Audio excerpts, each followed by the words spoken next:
In this video, I want to have a look at integrating the reciprocal function.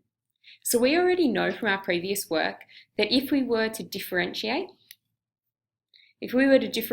log to the base e of x, we would end up with 1 over x.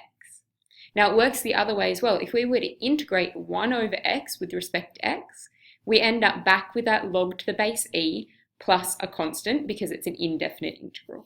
So we've got an example here. We want to integrate between 1 and 2, 1 over x dx.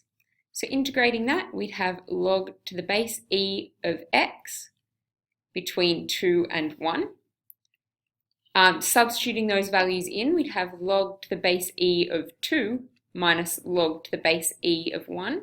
But we know that log to the base e of 1, or log to the base anything of 1, is going to give us 0. So this will just give us log to the base e of 2. If we have a look at some more complex functions, we already know this one. We've seen it before when we were differentiating. If we have y equals log to the base e of f of x, then when we differentiate it, we get the original function on the bottom over the derivative of that function on the top. So this works in reverse for our integration. If we're integrating a function, so we've got the function on the bottom and we've got the derivative of the denominator as the numerator. If we differentiate that, we're going to end up with log to the base e of that function plus a constant.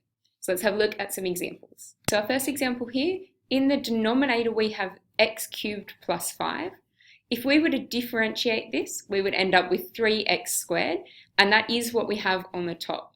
So that means when we integrate this, we're going to have log to the base e of that denominator, so x cubed plus 5, plus a constant term. Our second example is a definite integral. So we're integrating between 0 and 1. In the numerator, we've got 2x plus 4, and in the denominator, we've got x squared plus 4x plus 1. So double checking again, looking at the denominator, if we were to differentiate that function, we would end up with 2x plus 4, and that is what we have in the top. So it means that when we integrate this, we're going to have log to the base e of x squared plus 4x plus 1 between 1 and 0. So when we substitute in, that should be a plus 1 there, sorry. When we substitute those in, we'd have log to the base e. If we put a 1 in here, we're going to have 1 squared, which is 1, plus 4 times 1, so that's 5, plus 1 is 6. So log to the base e of 6. And if we substitute 0 in, we'll have log to the base e. If we put 0 in here, we'll just end up with 1. And again, we know that log to the base e of 1 is just 0. So that's going to give us log to the base e of 6. We've got one last example. So in this one we want to find the integral of x squared over 5x cubed plus 9. Now this one's a little bit different. If we look at the denominator here, if we were to differentiate that, we'd actually end up with 15x squared, which isn't quite what we have in the numerator. We have the x squared, but we don't have that 15. So what we'd like to be able to use this form of integration is to have 15x squared over 5x cubed plus 9 dx. So we can manipulate it to look like this. We can multiply it by 15, but if we do that, we have to compensate. So we'd have to put a 1 over 15 out the front.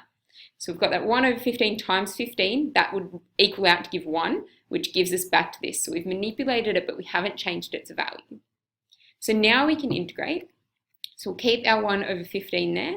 And because this is the derivative of the denominator, we'd have log to the base e of that 5x cubed plus 9 plus a constant because it's in indefinite integral.